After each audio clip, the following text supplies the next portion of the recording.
During the night of the 4th-5th of May, 1942, cows and East cows on the Isle of Wight suffered two separate one-hour raids. During each raid, at 2-minute intervals, a Dornier shallow dive bomber dropped a stick of 4 explosive bombs. I was nearly 3 years old at the time and slept in my mother's arms in one of the 2 brick-built shelters in our back garden. The raids were heralded by chandeliers of flares that hung in the sky above, lighting up the twin towns for the attacking aircraft. Then came the first onslaught, consisting of a mass bombardment of incendiaries.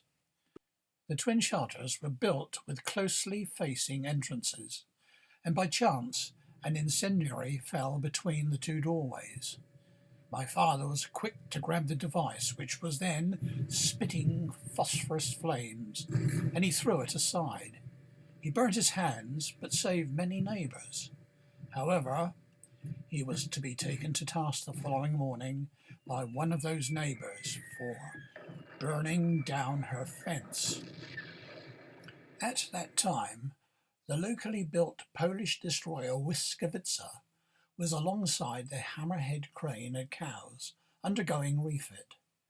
This valiant ship put up an immense anti-aircraft barrage, so much so that her gun barrels became red hot and had to be doused with seawater.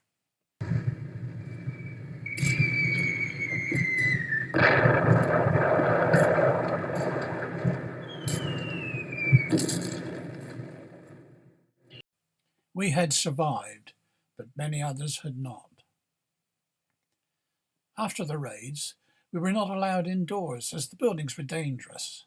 Many days later, we did manage to salvage a few possessions. It was on this occasion that the devastation was impressed upon my memory. From amongst the rubble, I can remember collecting a small wicker basket and a broken stool which my father had made for me. It was a gift of many he'd created for his children, and this one was definitely mine because Dad had chiselled my name on its seat. I still recall there were broken slates everywhere, and many helpful neighbours. These seemed to be mostly women, who gathered to exchange news in that age-old way, across a garden fence, or in this case, what was left of one. Our home had suffered extensive damage. We had to move out, but were lucky to find a Victorian house at Ryde. There, the lavatory took a heavy bashing.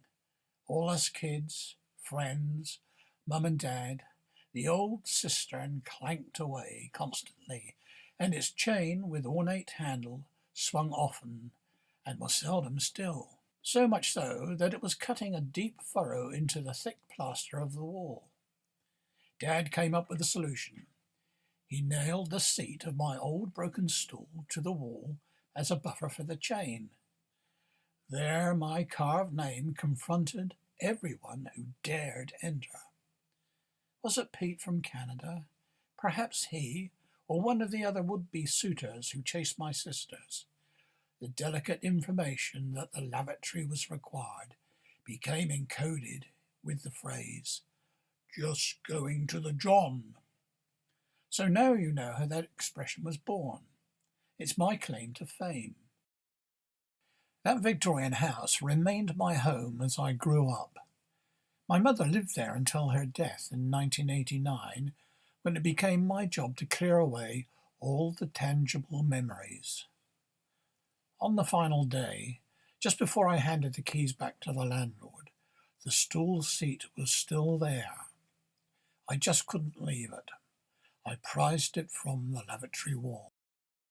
I have kept this early treasure, and to this day one can see how the arc swing of the pull handle scarred its surface. Alongside my framed sketch depicting the moment I rescued it from the rubble of our old home, it now hangs in my bedroom, just to remind me who I am. My full account, entitled Blitz on Cows, is now available at Amazon Books as a short story file to be read on the free Kindle app. This is one of 26 World War II story files in my series Echoes of the Home Front. Each file is available for around the price of a greetings card. To see the full list, please go to Amazon Books and enter John-Howard-Worsley. Or you can see it on YouTube John's Flicks as Echoes of the Home Front, the Kindle collection. And many thanks for watching.